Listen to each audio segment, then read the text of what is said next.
Hey, what's going on, everybody? Welcome back to the Breaking the Game show here on the Nothing But Net channel on Dash Radio. I'm Stephen Gillespie, and joining me, as always, is my partner, Austin Carr. Austin, what's up, brother?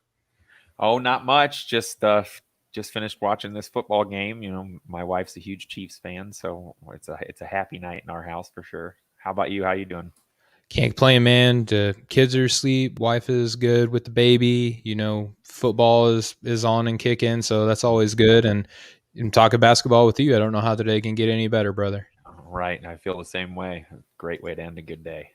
That's right. That's right. And before we move on, I just want to give a quick shout out to our president at Off the Ball Network, Chris LeBron. Today was his 100th episode. Had the Woo! opportunity and the privilege to go on and, kind of give him some flowers on the air earlier. When you're listening to this earlier today, if you listen to his show, I was on there and now I'm on here today. So busy man this weekend, but, If you listen to our network, Steven's pretty much always on. So that's you've heard him in more than one capacity, probably. That's right, but I've never been on the air twice in one radio day. Hey, So there you go. there you So go. moving on up in the world. But anyway, today, Austin, we're going to be kind of going over some of the state of the franchises. We got three teams that we're going to go over, and I got cool little sayings because I'm a sayings guy. I know that you are too. Oh yeah. We're going to be going over Utah, Milwaukee, and Toronto. So the name of this first segment, Austin, that we're going to go into is All That Jazz. And it's funny that earlier today, if you're listening to Nothing But Net channel on Dash Radio, I was talking with Mo and Chris about a team that has surprised me, and the Utah Jazz are up there. And one of the things that we talked about, what's probably leading up to their success, is they weren't one of those teams that had a lot of roster turnover. Sure, they didn't really draft well, like they don't have like impact rookies or anything like that. But by and large, a lot of their impact players and high usage rate guys are the same guys from last season. And with a lot of teams, making transactions with COVID and stuff happening, things like that, guys are familiar with the coaching of, Quinn Snyder. Austin, what do you kind of make of the way that Utah has done this year? Because right now they're 12-4, third place in the Western Conference. What do you kind of make of their season so far? Well, if I'm honest with you, I moved them at certain points when I was doing my preseason rankings all the way from 8th to like 3rd. I had them all over the board. I had a couple scenarios where they were going to struggle to make the playoffs just because I thought the West was going to be so deep. I am a little surprised that they're this hot right out of the gate like this, but the more I think about it, I shouldn't be. You hit the nail on the head right there when you said, continuity. This team's been together for a while now. Um, you know, Bogdanovich and Conley, I think, came last year, but before that, the majority of these guys have been there for quite a while. And, Donovan Mitchell's still in that stage in his career where he's definitely on the come up. He's improving for sure. So that helps. And, Quinn Snyder's been there for a while and he's always been a coach that I've liked. And it's just kind of same old Utah Jazz in a way. They kind of don't really get a whole lot of the headlines. They're not really one of the glamour franchises, but they're never like terrible. They never had in my entire life. I don't think they ever had a stretch of a couple of seasons where that you could say they were a bad team. So they're doing a little bit better than expected, and I'm excited to get into that. But it's overall, it's not super surprising.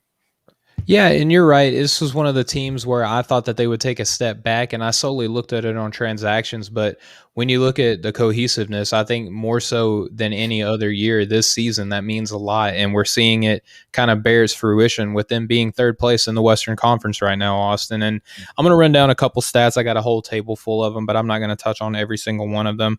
A couple ones that I want to talk about. They're 11th in points per game, 12th in field goal percentage, second in 3-point percentage. That one was kind of surprising to me. They're second in rebounds per game, fifth in blocks per game.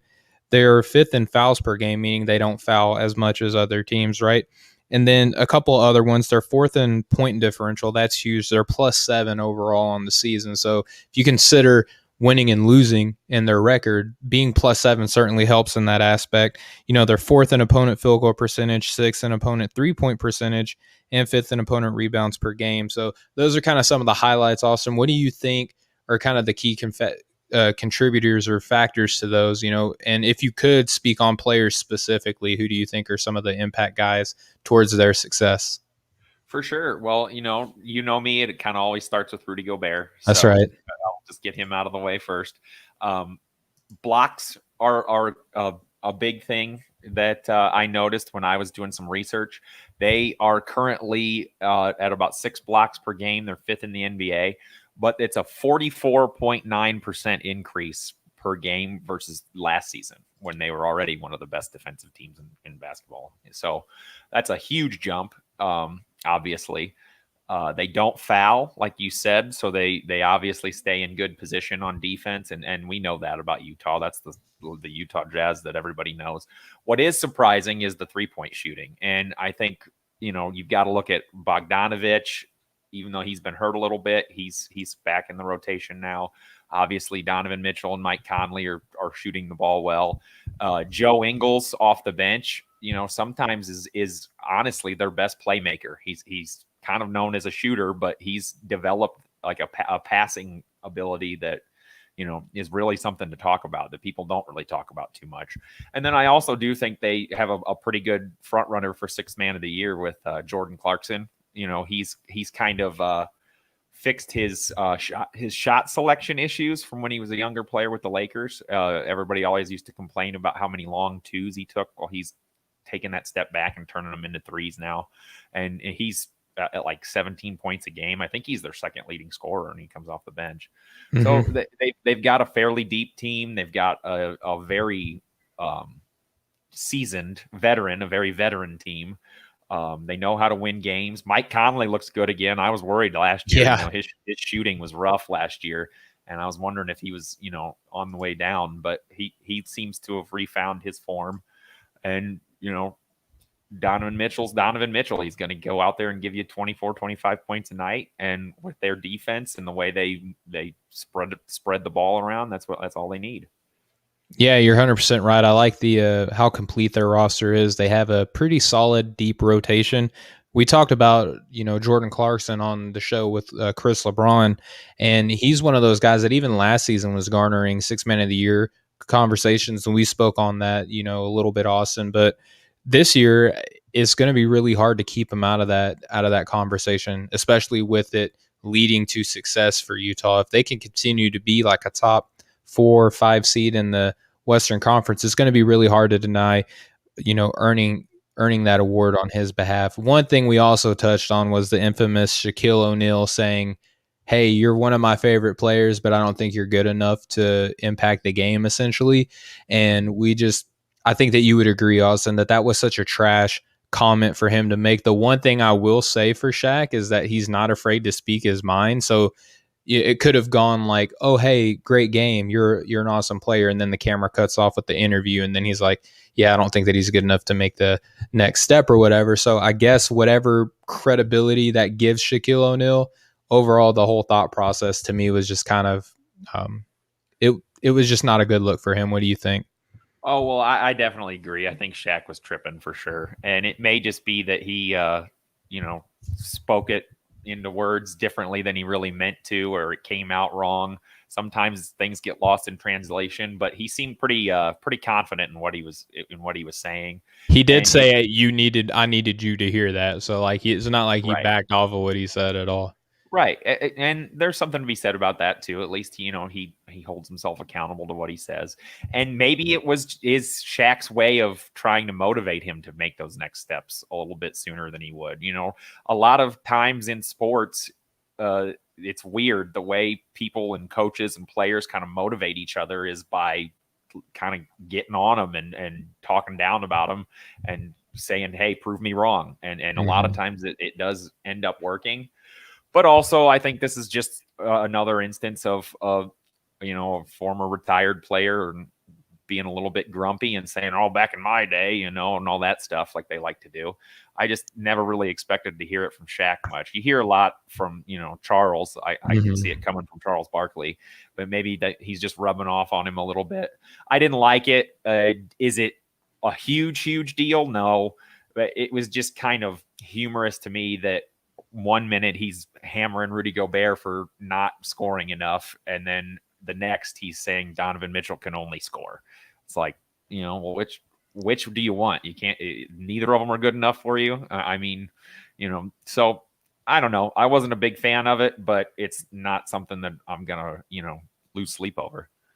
Yeah, for sure. And I think that that's just more fuel on the fire, just another log to kind of stoke whatever Donovan Mitchell has going for him this season, who I think is probably going to garner some all NBA and all-star conversations. And I'm sure, as the season progresses, as the week even progresses, Austin, we might start getting into the all-star conversation for both of the conferences. And to me right now, off the top of my head, it's hard pressed to keep Donovan Mitchell out of that consideration. But for all you Utah Jazz fans, Austin and I both agree that the state of your franchise right now is looking fairly solid this year. Austin, wouldn't you agree? Oh, definitely.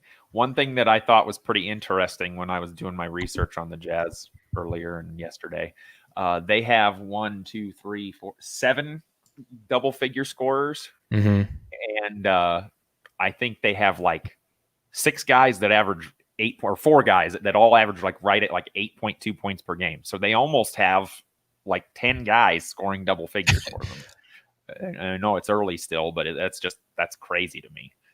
Yeah, and then they got a couple guys that can pass the rock as well. I think Mitchell and Connolly are both over 5 assists per game, so they have a couple guys that can initiate that offense. And you mentioned earlier that Ingles is capable of that as well.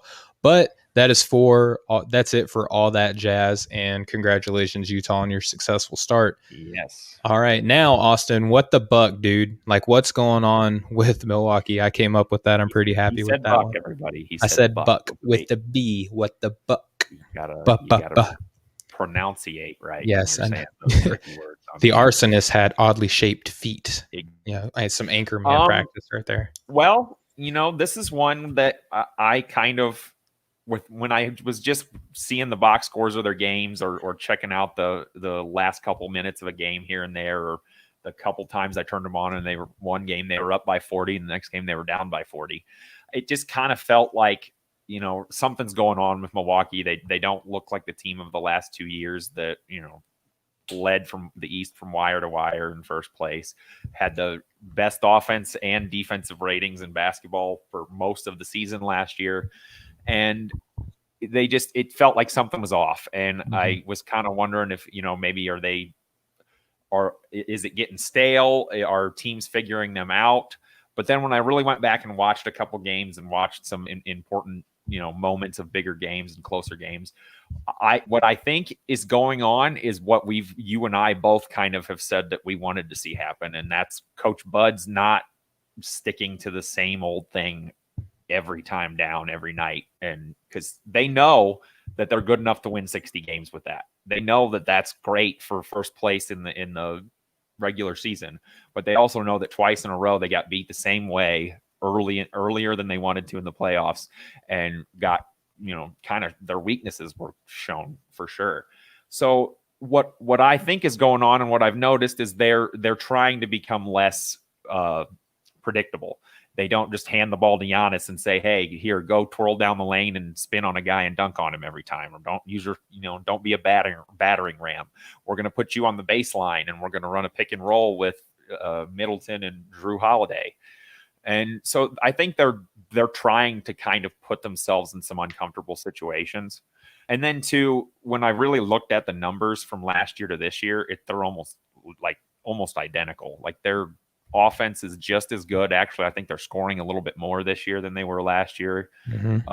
Their defense is right around the same in terms of offensive. Little bit of a step back, but they, like you said, yeah.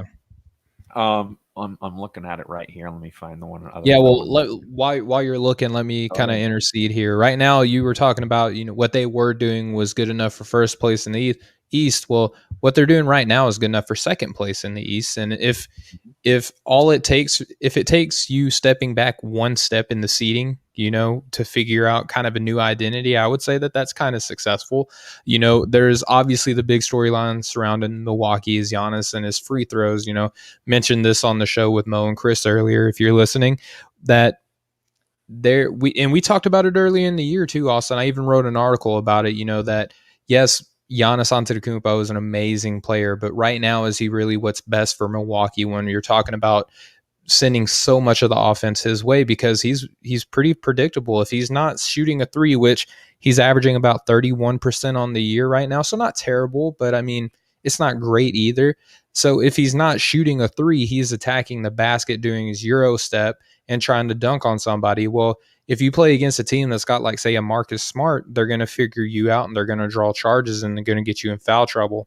Right. Mhm. And then even if you do get fouled, you're going to go to the free throw line where you're only shooting 58%. So in clutch moments, I would take a, 58% chance of you making a free throw as opposed to dunking on top of my head. Right. So, and that's kind of what teams have figured out. But like you said, Austin, to Coach Bud's credit, they're getting away from that. They're going to more efficient players like a Drew Holiday, like a Chris Middleton, who, Chris Middleton doesn't really do anything other than shoot at an elite level, which, by the way, is an incredible thing to be elite at, is shooting. But Right. everything else is at an all-star to all NBA level. So it's not that much of a step back when you consider the fact that he's averaging almost 6 assists per game and 6 rebounds per game on a far less usage rate than Giannis. Yeah, Chris Middleton is, to me, one of the most underrated players around. I think he's got career highs so far this year in points, rebounds, and assists. He's gotten better every year. He just, by an eyelash, missed joining the 50-40-90 club last year. And he's in there right now this year. Right. And, he doesn't have this giant glaring weakness at the end of games where you can just put him on the free throw line over and over and he won't make both of them. And that is a big issue. When you were talking about Giannis's 3-point percentage, I was wondering how much higher his free throw percentage was than that. And I figured it probably wasn't much. It's 5%, less than 5%. Yeah. I was actually, surprised that his 3-point percentage was even that high, because just watching him, his shot looks it looks like there's something wrong with it. Like it's uglier than it was in the past. Like he's in his head too much, maybe, or thinking about it too much. I don't know. But it's not fun to watch him shoot from outside of the paint right now. And the stat that I was wanting to find was 3-point shooting, because that was one of the big things that we heard them talk a lot about in the offseason, how they wanted to improve 3-point shooting and get better. Well, they're from last year, they're 0.002% better from the 3-point line. So they did get a little bit better. They're fourth overall in the league, though. So, like, I don't want what you just said to kind of skew. Like, they're just shooting a tick under 40% as a team from downtown. I guess really my point is, it's not like they were a bad 3-point shooting team last year. I thought they were one of the better teams already. And then, they said that one of their focuses was to improve 3-point shooting and then let their 2 best 3-point shooters walk. But, that was odd. But I do think that they have a legitimate case at a big three, if you want to use that term. I do think Drew Holiday has played better to this point than I thought he would, and he still doesn't even really know that offense, forwards and backwards like he'd like. So I don't know. When we started thinking about this segment, I was thinking Milwaukee was probably in a little bit more trouble than they really are in. When in reality, I just think that last year, they almost set the NBA record for margin of victory. You're not going to repeat that year in and year out. And like you said, if it just takes one step back in the standings in the regular season to have a more well-rounded team in the playoffs, I would do that 9 times out of 10 for sure. Yeah, and let's just touch on some of these team stats. They're third in points per game at 19.5 or 119.5. Third in field goal percentage at 48.7. They're fourth, like I mentioned earlier, at 3-point percentage. Fifth in rebounds per game. Fifth in steals per game. Eighth in fouls per game.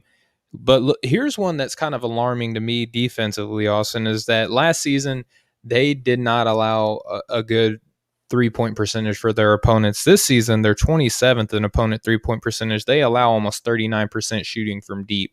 And that's something that I think is going to be kind of a bigger issue on the defensive end. And real quick, before I give it right back to you, because I'm sure you're going to want to respond to that 3-point percentage remark, they're currently second in points differential at plus 8.7. So they're still winning games pretty handily when they are winning them. And even when they're losing them, it's not by a lot, right? So what do you make of that defense of kind of not an adjustment, but a setback? They went from being one of the best 3-point defenses to now they're really kind of not much above anybody right now. Well, it's kind of interesting that you brought that up. The very first episode of my own podcast that I recorded by myself way back when was actually, I did a breakdown on the Bucks and was trying to find, what are their weaknesses? Because at that time they were number one in offense and defense. They were blowing everybody out.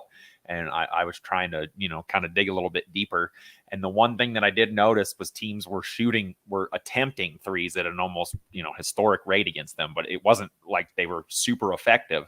And I made a comment, something along the lines of, if they catch a hot team in the playoffs that just shoots the lights out, their defense kind of seems predicated on allowing a lot of threes. Mm-hmm. And now it seems like that may be coming back to bite them some. And I think in the playoffs it will, hurt them for sure. Looking at the roster, it doesn't scream, defensive stars on the perimeter at least. So, and Brooke Lopez isn't exactly a rim protector either. So, their defense does concern me. I still kind of have concerns that, in the last minute of a playoff game, they're just going to forget everything they worked on this year and give the ball to Giannis and forget that Chris Middleton is, one of the best shooters in the league. I hope that doesn't happen, but I could see that happening very easily. But it's really refreshing and nice to see Coach Bud listening to us and taking our advice, isn't it? Yeah, I mean, he's got to be. We got to have him on the show and just kind of talk about, some other improvements that they can make. And you talked about Chris Middleton. I just want to give him a little bit more love here on the show. He's averaging just a hair under 22 points per game, over 6 rebounds per game, just a hair under 6 assists per game, shooting just under 52% from the floor, over 44% from deep, and 92% from the free throw line. So he's one of these guys that's just he's got the offense. He can do it. It's just that you have to give the ball to your star. Like, that's just the NBA that we live in today. But we're starting to see kind of that well-rounded offense. And I think it's kind of, you can use Giannis in such a way to where up until like the last, say, like 6 minutes of the game, you let him do whatever he wants. But then at the end of that 6 minutes, let Drew and let Chris kind of take some of these more difficult shot attempts, because if you come off of Giannis at all, that gives him such more of an opportunity to be able to score, as opposed to him just handling the ball late in games, and you can wall him off and then get him in foul trouble drawing charges, Austin.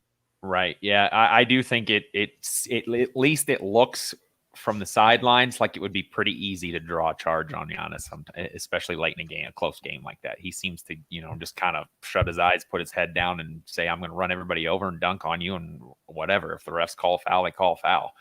But I don't know about you, but I've always kind of felt like, why wouldn't you put Giannis on the block or like the high post or the free throw line extended with his back to the basket, toss him the ball inside there and let him go to work on a guy, or get him in an offensive set where he's moving towards the basket and you can use his freakish athleticism for more than just, dribble drives right down the lane.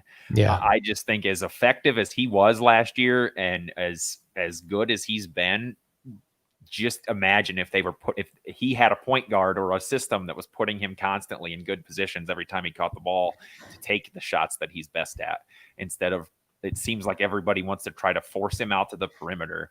I think at this point, it's safe to say that he's not a 6'11" point guard like some people were trying to say he was going to be a couple years ago. I mean, he gets 5 assists a game. That's not terrible. Right. And that's the thing. He's got skills. He's got, some ball handling skills, and he's got decent passing skills and vision and stuff. And that's what I think people see and they freak out. Like, look at this guy. He's already a freak, and then he can do all this stuff too. Well, we need to give him the ball every time down the floor and let him dribble all the time. And I just don't think that's his game, or that's the best way to use him. So, I'm all for trying things where they move him off the ball some more and get the ball out of his hands a little bit at the end of games, for sure. And I was asked on the show, on Chris's 100th episode, I was asked to name a disappointing player. And that was really difficult for me, because of all the players that have come in this season that I've had high expectations for, they've either met or exceeded them, which has been great. And so I really haven't seen a lot of guys that have disappointed me. And I was kind of grasping at straws. Giannis, I mentioned his name because it's not that I think that he's a terrible player. And I also mentioned this earlier, that when you criticize a guy, it opens the door for people to come out of the weeds and say stuff like, "Oh, he's a bust. He's a bad player." I'm not saying that at all. But we've literally seen his free throw shooting cost his team games. We've seen his ability, or lack of ability, to be creative on the offensive end, to cost this team games. One thing that I think he would benefit from, Austin, kind of what you said, he needs something in that intermediate game between the 3-point line and the restricted area.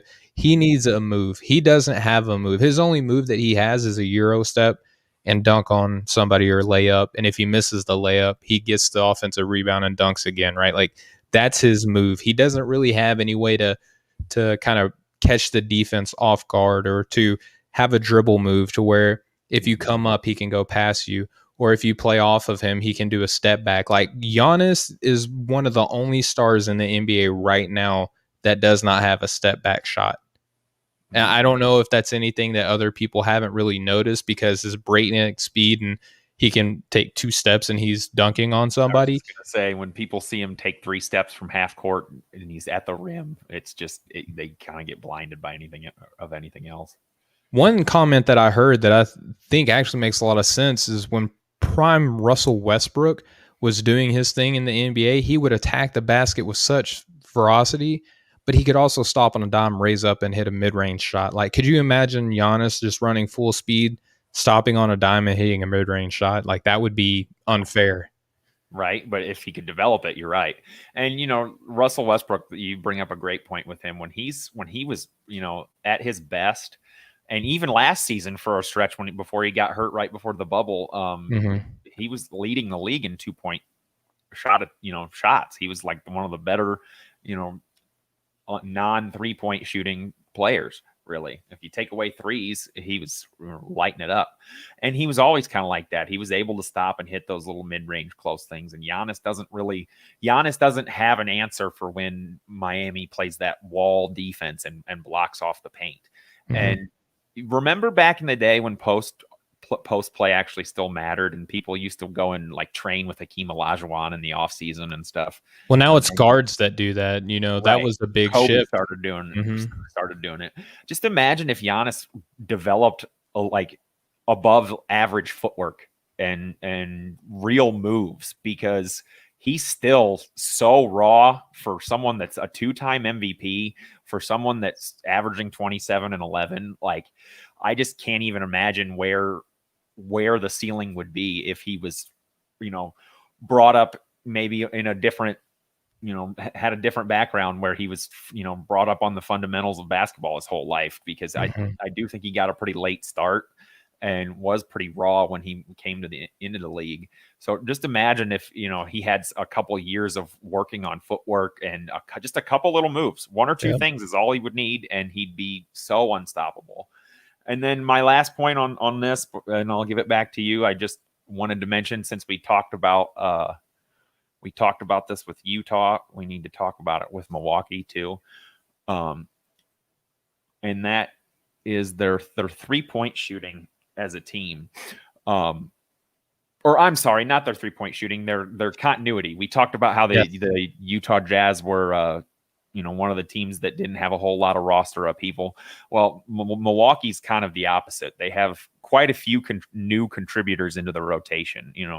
They added obviously Drew Holiday, but they also added the big man from New York. I can't think of his name. Bobby Portis, and then DJ Augustine. Correct. Those are 3 rotation guys that are playing quite a bit that are new. So there's a little bit of growing pains there too. So I just wanted to mention that.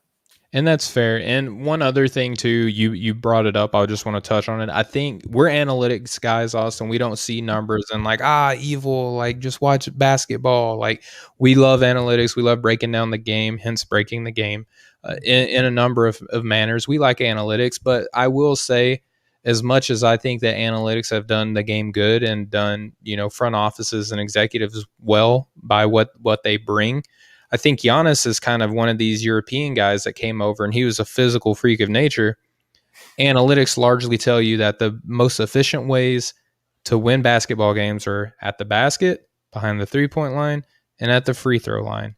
He's worked on his 3-point shot to where he can hit around 31%. That's not great, but it's not bad. I mean, Jimmy Butler, everyone praised his game last season. He's not a great 3-point shooter. Luka Doncic got a lot of praise last season for his step back 3-point shot. He was about as efficient as Giannis. I think even a step behind as far as efficiency goes, right? Yeah. But so Giannis is attempting threes. He's getting to the basket. He gets to the free throw line. He doesn't hit them, but he gets there, right? So drawing fouls, getting to the basket, hitting threes. That's what Giannis does. But when you look at some of the other more efficient players in the NBA, they have that kind of lull you to sleep, catch you napping, take one wrong step, and I'll attack you off a triple threat, kind of move or set there. He doesn't have that. And I think that analytics play a large part as to why he attempts the shots that he does, Austin. I definitely agree. I feel like there's been a huge swing in things where guys used to lie to make themselves shorter so they wouldn't have to play inside, and now it's like they want every big guy to be able to play on the perimeter, so it doesn't matter. You can say you're 7'3" when you're 7'1" instead of 6'11". So that was a pretty interesting point you just made for sure. I definitely agree with that. Obviously, people are pretty enamored by the 3-point shot, and it is, mathematically, it makes a lot of sense that you're going to make most of the shots you take right around the rim, and if one shot's worth more than the others, it's smart to take a lot of those. But that doesn't have to be everybody's game, and I don't think it should be. And the thing with Giannis, I think, is the biggest issue is that he was so dominant at the one thing that he's good at getting to the basket and just his athleticism and at that size, that other things kind of got overlooked. Yeah, absolutely. He never really had to work on that stuff. And I think we're starting to see now that it's catching up to him. And I mean, he's still only 26. He's got time. Guys add moves to their game every year. And so, maybe it will come. But at least, like you said, he does get to the free throw line, which piles up fouls on the other team and allows your teammates, when they get fouled, if they're in the bonus, then they get more free throws. So I'm sure there's some added value there, even when he doesn't make the free throws. But it's just devastating at the end of a game, a close game in the last 2 minutes, when your best player draws a foul and you're pretty sure he's not going to make both. Like it's a hard way to win a lot, to win titles and to be a championship contender, if the guy with the out of this world usage rate who's getting fouled all the time can't make the free throws. And then you can't take him out either, because he's paid to be the guy. He's getting the awards to be the guy. The smart thing to do would be to take him out, but then you open the door to a lot of problems, right? So we'll move on from there. I just wanted to get a little bit more specific on Giannis because, like I said, he's back-to-back MVP, Defensive Player of the Year. He's paid superstar money. That invites, deserved criticism. Not calling him a bust, not saying he's not a tremendous player, but we have to, he's now in that realm where you have to criticize his game a little bit more, because everything that he's earned and brought to himself invites that, right? So we'll move on to the third franchise here. This is your Toronto Raptors. And I think just, real quick, the name, they're torn out of Toronto. They're torn out of their winning ways. They're torn out of a lot of players that used to be on this team. And right now, Austin, they're 7-9. They're 10th place in the East, which is actually an improvement from, earlier in the season where they were in that bottom, 13 to 12 to 14 range. Like, they weren't looking so well. Now they're kind of turning it around a little bit, Austin. So what's going on with the Toronto Raptors? Well, it can't be understated how big of a disadvantage it is, even without fans being allowed in arenas right now, that they can't go home. Like, they're literally playing a road game every game this year, whether or not they're the home team on the scoreboard or not, or there's fans there booing or cheering, doesn't matter. It's the fact that half the year everybody else gets to leave from their house to go to the game, and they won't get to do that once this year. I'm pretty sure if any of them even want to go into Canada, they have to take like a 2-week quarantine. So and they may not even get to go into their country that they play in this year. So that, I think, is an issue. I think that's kind of a hard hurdle for them to overcome. I also do think they're a little bit shallow in terms of depth, and they may be more negatively affected by the short turnover in the offseason, since they were one of the last few teams playing. But I was about a week and a half ago really worried about this team and the direction they were going in, because I thought they would struggle a little bit to start the year, but it was like the exact opposite reasons they were struggling than what I expected. They were turning the ball over like crazy. They weren't shooting well. Their guard play was really poor. And I kind of figured that guards would be the stars, obviously, with Lowry and Van Vliet, and Siakam does play on the perimeter. I mean, he's a forward, but he does play outside. I kind of figured, they'd lose a lot from Ibaka and Marc Gasol, and their defense would take a hit, and they wouldn't be able to keep up on the boards. But honestly, for the most part, it's been the exact opposite. It's been the perimeter play that's been causing them so much issue. But they have started to turn it around, like you noticed and made me aware of recently, which is very true. They are looking a lot better. You have to go back all the way to like 2013-14 season for the last time they were under 500 after 15 games, like they are now. So it's been a pretty extended period of success for a franchise that not that long ago was kind of just an afterthought, other than really Vince Carter when he was there. But they're starting to look more like their old self. They've corralled in the turnover issues a little bit. They're taking more threes than anybody. And after I think like 9 games, they were the second or third worst 3-point shooting team in the league by percentage. But now they're 10th. I was going to say that's evened itself out. I mean, that rating probably can go up and down pretty quick when you take as many threes per game as they do. Mm-hmm. So I was worried watching Pascal Siakam. I thought, man, the playoffs might have broke this guy. He struggled in the playoffs. He struggled a lot so far this year.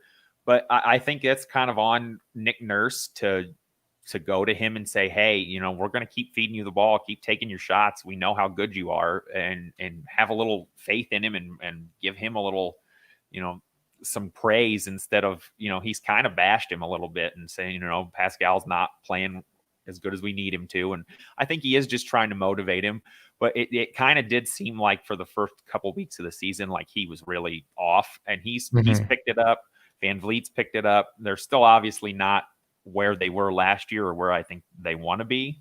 And I'm still not 100% sure that they won't end up in the play-in tournament, which they very well may.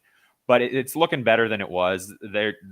Chris Boucher's picked it up too, so that's been a big plus. And I kind of expected him to have some success. I've followed him since college and always thought, how did this guy fall this far in the draft? How is he in the G League? This guy just won MVP and Defensive Player of the Year in the G League. And then he finally gets his chance in the NBA, and he's doing some good things. So they'll be all right. I wasn't so sure of that a couple weeks ago, but I do think that things have gotten better for them for sure. Well, what did it for him is when we had Jade Johnson of Belly Up, Hoops come on. And ever since that she's been on here, I want to say that they've kind of improved their winning percentage, right? And, I think that us having Jade on did a lot to help them. So shout out to Jade Johnson. Appreciate you coming on the show. But I want to touch on a couple of the stats. Nothing new. We talk about stats a lot here on the show. Mention that they're 10th in 3-point percentage, 6th in free throw percentage, 8th in steals per game, 6th in blocks per games, 7th in points allowed per game and opponent field goal percentage. They're above average a little bit in opponent 3-point percentage and rebounds per game. They are 3rd in forcing the most turnovers, and then they are 11th in point differential at positive 1.7. So I think that point differential is kind of bearing out in the way that they're performing as of late, because a lot of close games.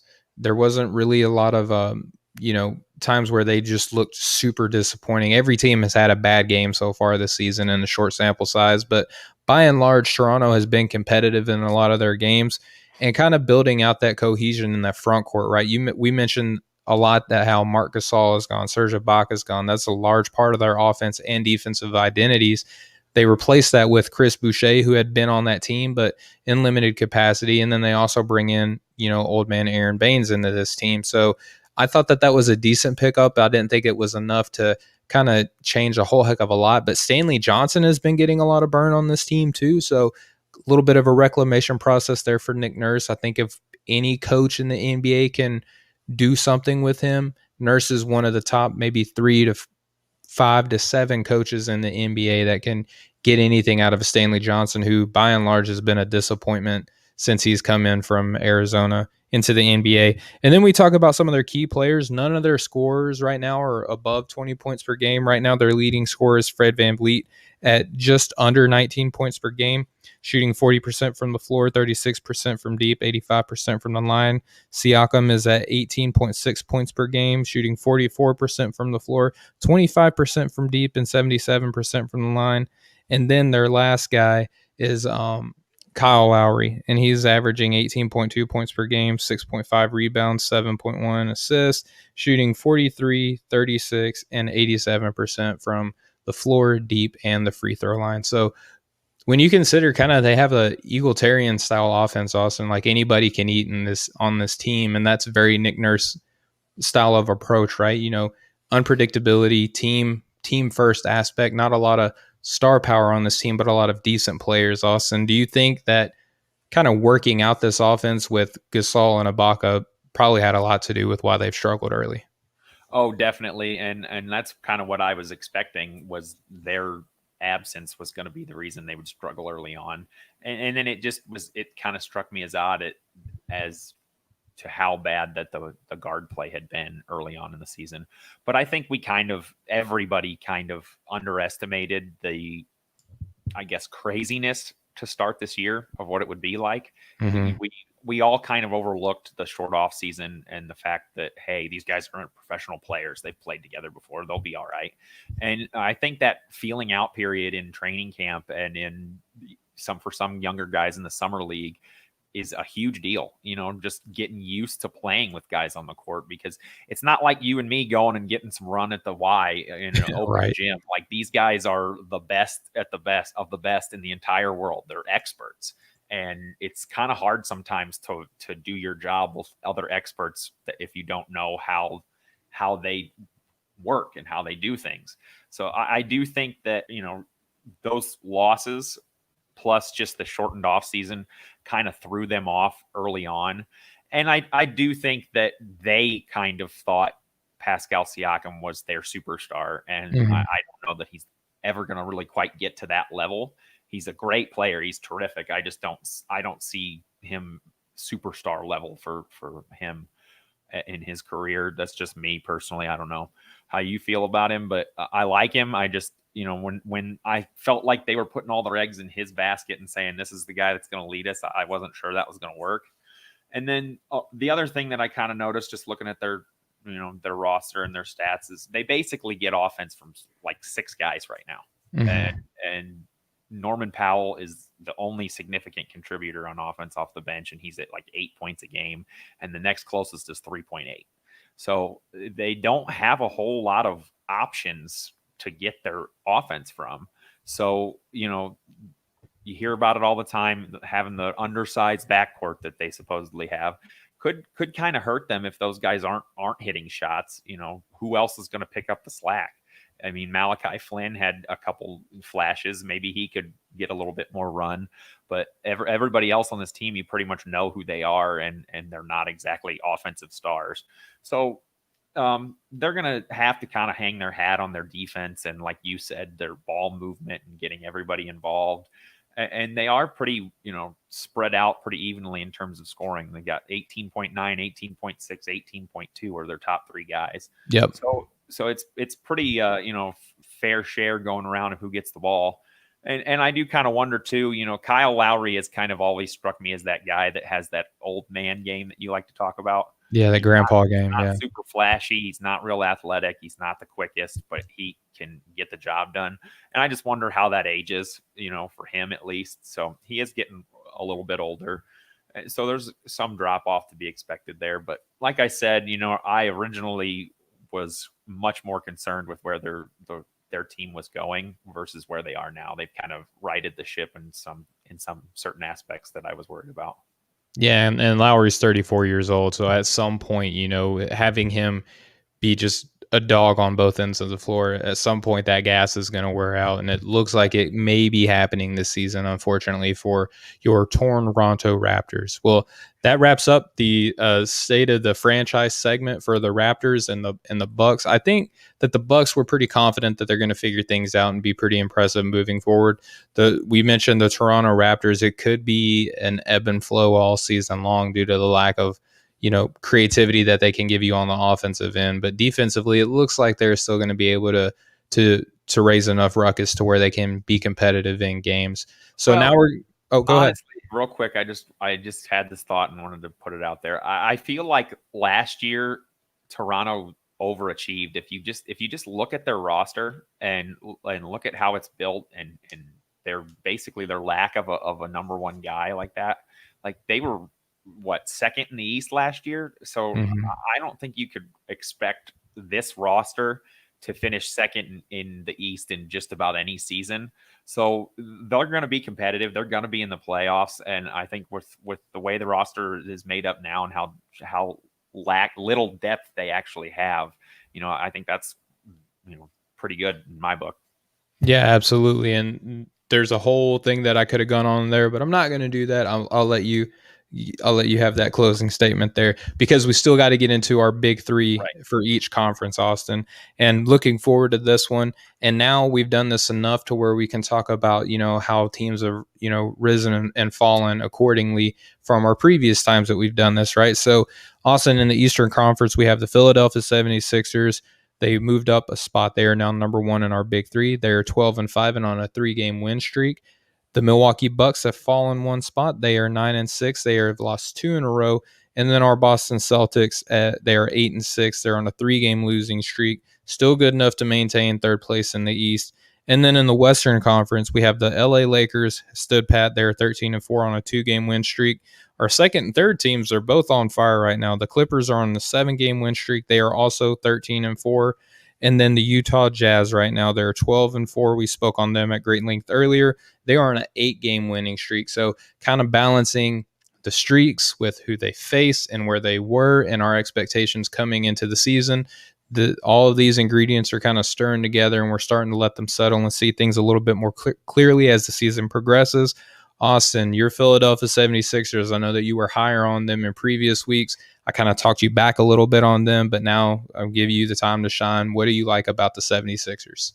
Well, first and foremost is the thing that we talked about on our Christmas special, and if we could give every team a gift, and I said I wanted to give them a motivated, in shape Joel Embiid, and I think they've got him for sure. He's a front runner in my book, one of the front runners for the MVP. And how much difference so little time can make. It seemed like last year, no matter what they did, the 76ers couldn't beat Boston to save their lives. Like every game was fairly back and forth, but Boston won almost every time they faced each other last year. And they just went 2-0 against them in back-to-back games. And Joel Embiid absolutely took over at certain points in both of those games. He drew a ton of fouls. I know the Marcus Smart was complaining about that, but that's the game. And the reason I like Philadelphia, at least I think the reason is because for so long, I've just seen the amount of talent that they have and just always thought to myself, man, if they can put it all together, they'd be scary good. And it seems like Doc Rivers is pulling the right string so far.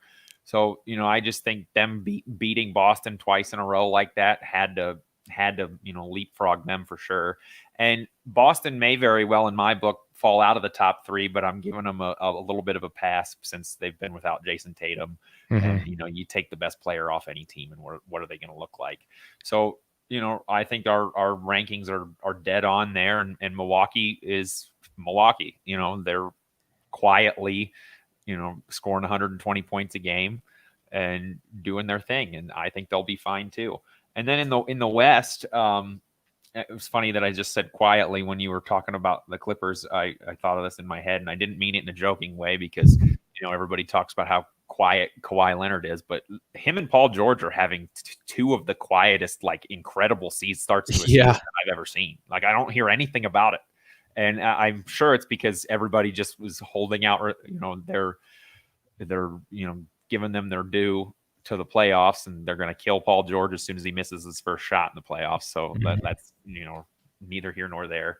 But Kawhi's been on fire. That team is, I think, they're percentage-wise the best three-point shooting team so far in the NBA. Or the first. I think Paul George right now is having a 50-50-90 season. Yeah, like they're just on fire all the time, and really it's not getting talked about much, so it's kind of weird.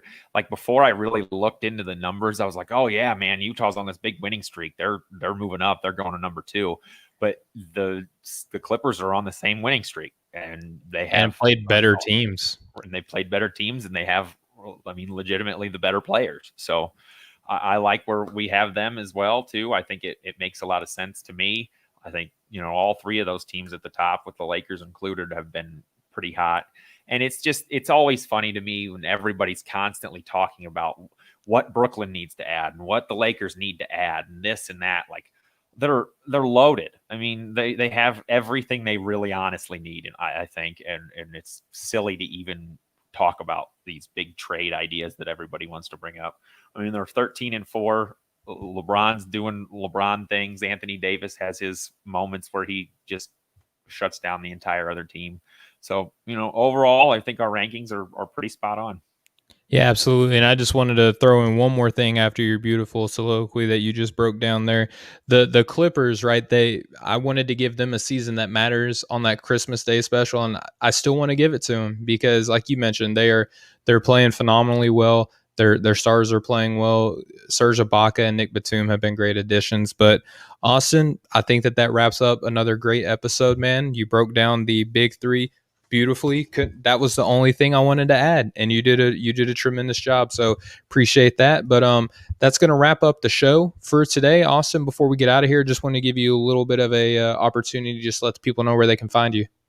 On Twitter at Austin Carr 10. If you want to follow me, you can follow the show at BTG NBA Pod, you know, as Steven has so kindly put on the bottom of your screen there. So that's where I'm always at. I will be the first to admit I'm not the most exciting Twitter follow, but you know, I follow a lot of people that are pretty exciting, so you can find them through me, like Steven. So I'll let him tell you where you can find him. Well, I appreciate that. I'm not that interesting either, but thank you very much. You can follow me at Steven BTG, which is the name of the show, Breaking the Game, that you're listening to here on the Nothing But Net channel on Dash Radio. You can follow the Breaking the Game show at BTG NBA Pod on both Twitter and Instagram. You can download our podcast anywhere podcasts are available. Go check out our written work at offtheballnetwork.com, where you can get all of your sports needs. But Austin, just thank you so much for your time today, man. Appreciate you, coming on here as always. You do wonderful work. Oh man, I appreciate that. And honestly, like you always say, it's the highlight of my day. It really is. I look forward to it all day long. I think about it all the time. So I'm just having fun up here talking basketball with you. So I appreciate the kind words. Not a problem. All right. Well, for the show, for Austin and myself, for Off the Ball Network, for Dash Radio and the Nothing But Net channel, we've been the Breaking the Game show. We will catch up with you guys next time. Much love, everybody.